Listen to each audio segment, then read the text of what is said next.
Então, seguindo aqui no nosso querido artigo 5º, tá, gente? Vamos aí para o inciso 17, me acompanhem aqui na tela, tá? Artigo 5º, inciso 17, é plena liberdade de associação para fins lícitos, primeira coisa, né? Vedada de caráter paramilitar. Inciso 18, vamos ver todos os incisos sobre associação. Inciso 18, a criação de associações e na forma da lei, a de cooperativas independem de autorização, sendo vedada a interferência estatal em seu funcionamento. Inciso 19, vamos acompanhar aqui a leitura no nosso quadro, aqui na nossa televisão, tá? As associações só poderão ser compulsoriamente dissolvidas ou ter suas atividades suspensas por decisão judicial, exigindo-se no primeiro caso, ou seja, compulsoriamente dissolvidas, o trânsito em julgado, tá? A gente já vai ver isso aí com mais detalhe. Primeiro vamos fazer a leitura seca da Constituição. Ninguém poderá ser compelido a associar-se ou permanecer associado. Isso aí é bem tranquilo, né? Ninguém é obrigado a se associar, né? E nem a permanecer associado. E inciso 21, as entidades associativas, quando expressamente autorizadas, têm legitimidade para representar seus filiados judicial ou extrajudicialmente, tá? Então, vamos ver isso aí com mais detalhe aqui no quadro, me acompanhe. Então, a associação. Associação. Primeira informação. A criação dela independe de autorização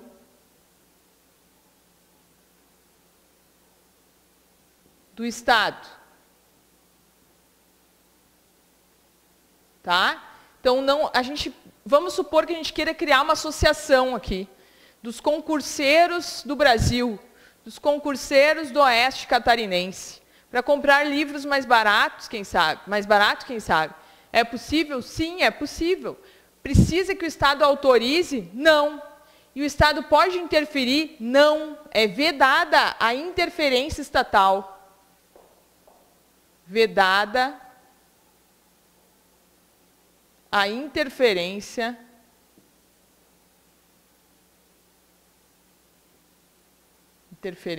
estatal. Agora, é vedada também, né?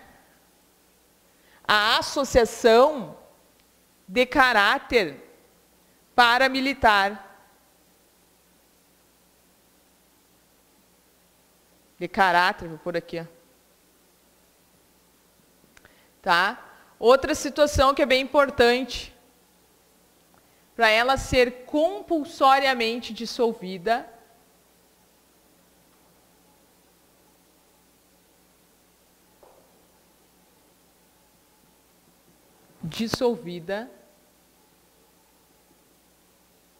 eu preciso de trânsito em julgado. O que é trânsito em julgado, professora? Trânsito em julgado, gente, é quando uma decisão já percorreu por todas as instâncias e não cabe mais recurso.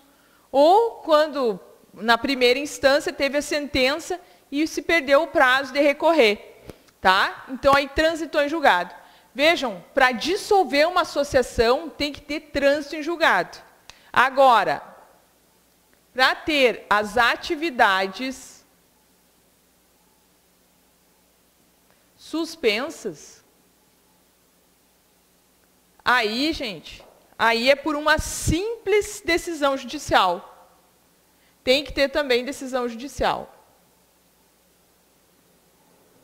Mas não precisa ter transitado em julgado, tá?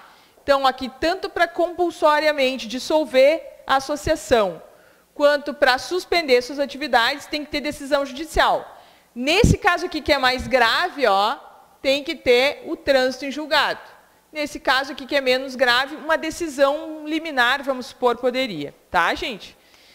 Então, outra coisa que gosto muito de pedir, né, nas questões de prova, as entidades associativas, elas, quando expressamente autorizadas, têm legitimidade para representar seus filiados, tanto na justiça, num processo judicial, quanto extrajudicialmente. O que seria extrajudicialmente? Num processo administrativo. Tá? Então, está rolando um processo administrativo perante a prefeitura ou perante um outro órgão estatal, então ela pode representar também, mas tem que estar autorizada expressamente. Tá? Então, aqui eu fiz um quadrinho, né, para ficar mais colorido. Ó. A associação ela é vedada, ó, de caráter paramilitar, ela só pode ser dissolvida com trânsito em julgado, as atividades suspensas por decisão judicial, tá? É vedada a interferência estatal, e para criar ela independe também, né, de autorização do Estado, e para fins lícitos, que eu não coloquei aqui, então é importante a gente lembrar aí. Para fins, vamos acrescentar aqui no nosso esquema. Para fins lícitos, que é uma coisa bem óbvia também, né? Então, não podemos criar uma associação para vender drogas ilícitas, por exemplo. Né?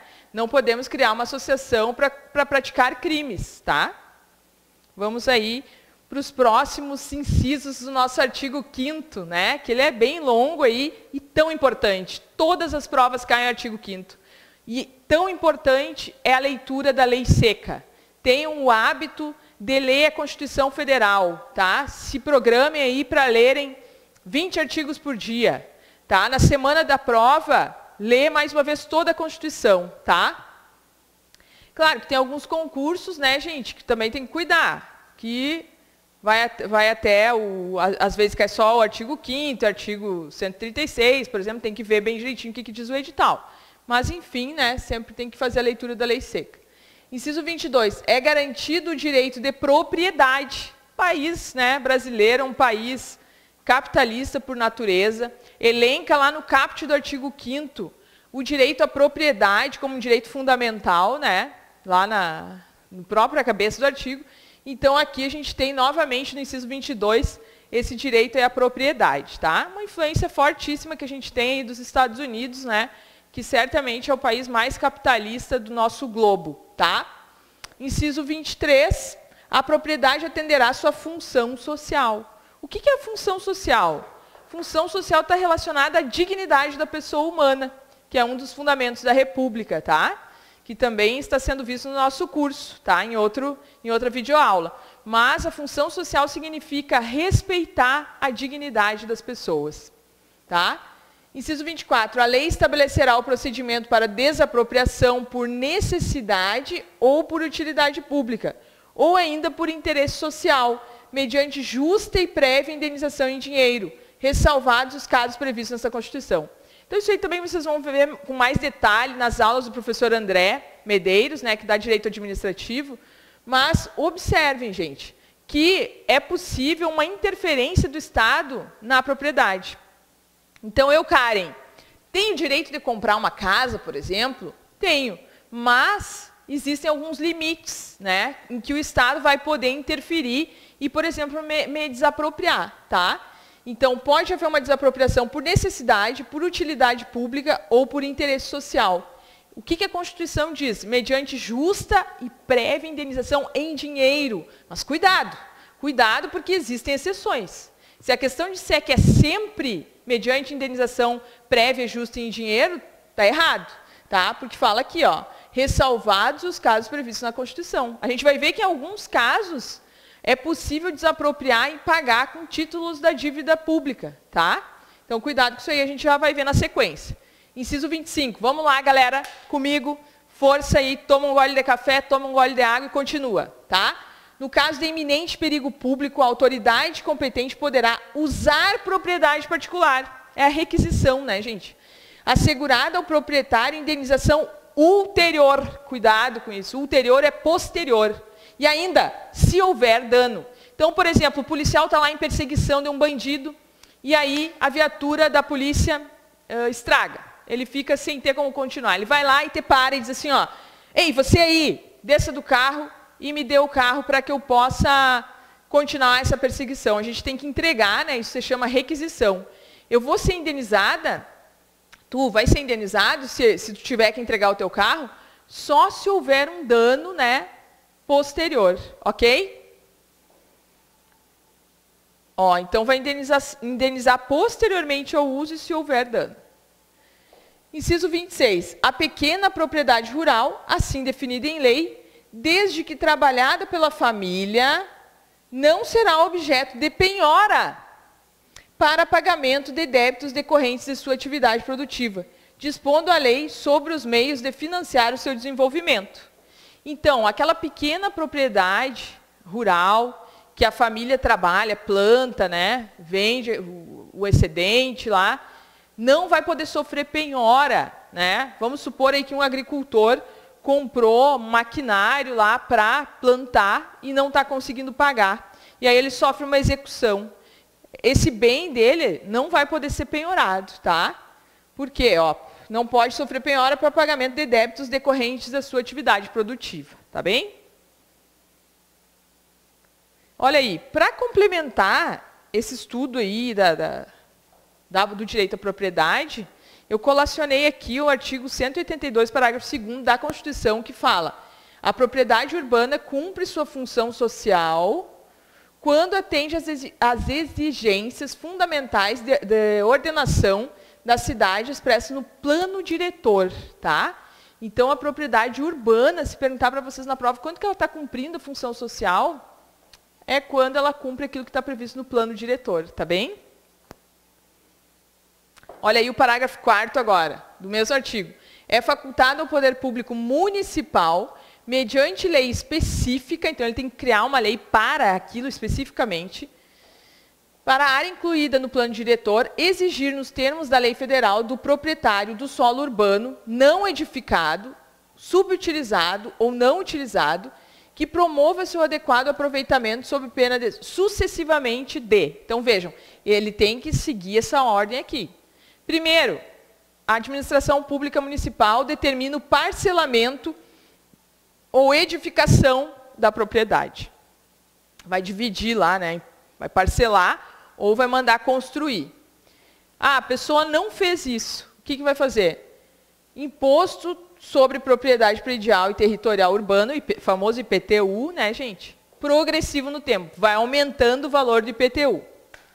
E depois disso, se não adiantar nenhuma das duas medidas, se promove a desapropriação com pagamento mediante, olha aqui, ó, título da dívida pública. Então, aqui não vai ser, a indenização não vai ser em dinheiro, tá? De emissão previamente aprovada pelo Senado Federal, com um prazo de resgate de até 10 anos. Imagina, a pessoa vai, ó, para receber, né? Em parcelas anuais, iguais e sucessivas, assegurados o valor real da indenização e os juros legais. O artigo 184, pessoal, compete à União desapropriar por interesse social para fins de reforma agrária. Agora a gente está falando de imóvel rural, ó. O imóvel rural que não esteja cumprindo sua função social mediante prévia e justa indenização em títulos da dívida agrária agora. Títulos da dívida agrária, quando houver uma propriedade rural que não esteja cumprindo a sua função social. Com cláusula de preservação do valor real, resgatáveis no prazo de 20 anos. Então, propriedade urbana, 10 anos, propriedade rural, 20 anos, tá? A partir do 2º ano de sua emissão e cuja utilização será definida em lei. Muito bem. Vamos continuar aqui. Pessoal, só para complementar, né, quando que vai haver uma indenização prévia e justa em dinheiro da tua propriedade? Onde tu tem a tua casa, o prefeito tem que fazer uma rua, tá? Então, tendo em vista o interesse público, né, a supremacia do interesse público, né, o interesse da coletividade daquele município, é necessário fazer uma rua justo onde está a tua casa. Então, nesses casos aí, ele tem que indenizar prévia e justa em dinheiro. Tá? Agora, naquelas outras situações ali, vocês viram que daí pode ser resgatável em títulos da dívida pública ou da dívida... Ou então, como diz aqui no artigo 184, ó, que fala da reforma agrária, né? Quando ele não estiver cumprindo sua função social, aí títulos da dívida agrária que vão ser ressarcidos. Tá bem, gente? Vamos lá, inciso 27. Aos autores pertence o direito exclusivo de utilização, publicação ou reprodução de suas obras, transmissível aos herdeiros pelo tempo que a lei fixar. Tá? Então, a pessoa lá fez, sei lá, um livro, por exemplo, os seus herdeiros têm direito, né, de utilizar, de publicar, de reproduzir. Tá? O inciso 28. São assegurados, nos termos da lei, a proteção à participação individuais em obras coletivas e a reprodução da imagem e voz humanas. Por que eu grifei aqui? Porque daí, nas questões, traz assim, ó, exceto nas atividades desportivas. Não, é inclusive nas atividades desportivas. Então, a imagem, a voz humana tem proteção, inclusive nas atividades desportivas. Tá? E B, o direito de fiscalização do aproveitamento econômico das obras que criarem ou que participarem aos criadores, aos intérpretes e às respectivas representações sindicais e associativas. Ok? Inciso 29. A lei assegurará aos autores de inventos industriais privilégio temporário para sua utilização, bem como proteção a criações industriais, à propriedade das marcas, aos nomes de empresas e a outros signos distintivos, tendo em vista o interesse social e o desenvolvimento tecnológico e econômico do país. Vamos ver aí o que eu coloquei de observações. No que tange ao direito de herança, pessoal, eu trouxe o inciso 31 da Constituição, que fala da sucessão de bens de estrangeiros. Vamos supor que um espanhol vem para o Brasil, casa com uma brasileira, né, e tem seus filhos. O que vai... Aí ele comprou uma casa aqui no Brasil. A casa é dele, né, do espanhol, e ele tem uma casa aqui no Brasil. O que vai acontecer se ele vier a falecer? Vai incidir a lei brasileira ou a lei do de cujos? Olha o que o inciso 31 fala. A sucessão de bens de estrangeiros situados no país será regulada pela lei brasileira em benefício do cônjuge ou dos filhos brasileiros, sempre que não lhe seja mais favorável a lei pessoal do de cujos. Então, se a lei estrangeira for melhor para os seus dependentes e para a sua cônjuge, vai incidir a lei estrangeira, tá? Então, qual é a regra? Incide a lei brasileira. Mas, se a lei estrangeira for mais benéfica, incide a lei estrangeira, tá? Muito bem. Inciso, vamos seguir aí na leitura da nossa querida Constituição, artigo 5º, inciso 30. Agora, comigo, é garantido o direito de herança, tá? O direito de herança também está dentro da propriedade, né, gente? A sucessão de bens de estrangeiros situados no país será regulada pela lei brasileira em benefício do cônjuge ou dos filhos brasileiros, sempre que não lhe seja mais favorável a lei pessoal do de cujos, que foi o que a gente acabou de falar, relacionando lá com o direito à propriedade. O inciso 32, o Estado promoverá na forma da lei a defesa do consumidor. Então, hoje a gente tem aí o CDC, né, gente, Código de Defesa do Consumidor, que protege o consumidor, tá? Vejam que o artigo 5º ele traz os mais variados temas, né? Direito do consumidor, é o direito da criança, é o direito da mulher, é o direito penal, é o direito processual, né? Então, tem muita coisa aí no artigo 5º. Inciso 33.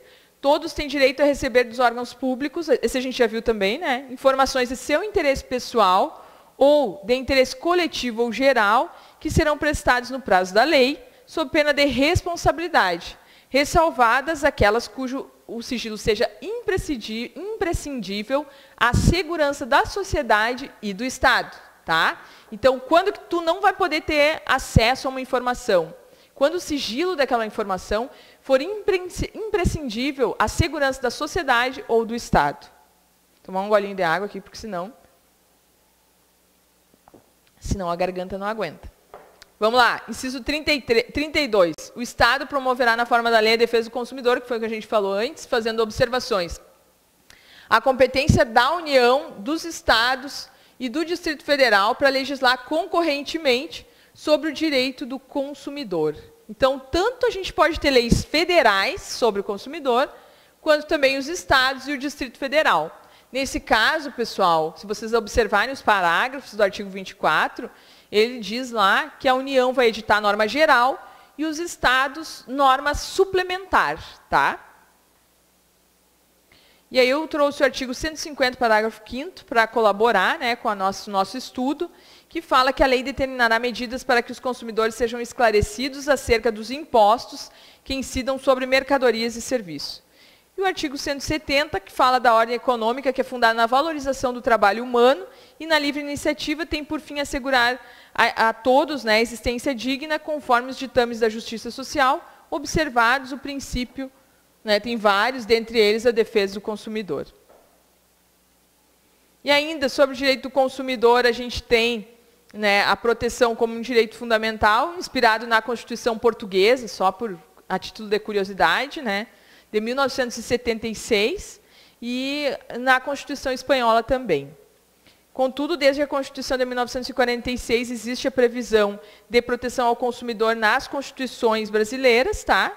Aí a gente tem o CDC, Lei 8.078 de 90, e o STF fala que as relações de consumo de natureza bancária ou financeira estão protegidas pelo CDC. Seguindo no nosso querido artigo 5º, toma um golinho de água, toma um cafezinho, dá uma espichada, né? Precisa se reanimar e segue aí bem motivado para passar no teu concurso desejado. Inciso 34, são a todos assegurados independentemente do pagamento de taxa. Então não preciso pagar taxa, para quê? Direito de petição aos poderes públicos, né, gente? Em defesa de direitos ou contra a ilegalidade ou abuso de poder. Por exemplo, eu passei num concurso público, fiquei municipal, fiquei em terceiro lugar, foram nomeadas 10 pessoas e eu não estou nesse rol aí, nessa lista de 10 pessoas. Então eu faço um pedido, né, gente? Direito de petição é pedir. Vou lá, faço um requerimento lá ao senhor prefeito no município X, né? Karen Silva Machado Medeiros, qualifico, né, identidade, RG, residente domiciliado em tal lugar, vem requerer, né, a sua nomeação, tendo em vista aí que a sua classificação no concurso público. Ou contra alguma ilegalidade ou abuso de poder. Vamos supor que um guarda municipal agiu com abuso de poder ou agiu de forma ilegal. Eu posso, então, me dirigir ao prefeito, por exemplo, para pedir, né, que as medidas cabíveis sejam tomadas. Posso me dirigir ao INSS para pedir a minha aposentadoria, um auxílio, né, doença, etc. Ou então, também, independentemente de taxa, a obtenção de certidões em repartições públicas, para defender direitos e esclarecimento de situações de interesse pessoal. Por exemplo, tem um processo que está tramitando, onde eu sou parte nesse processo, ou por alguma razão eu tenho interesse. Posso ir lá e pedir uma certidão para esse órgão público. Tá bem, gente? Veja, contra a negativa de certidão, cabe mandado de segurança. Tá bem, gente? Inciso 35.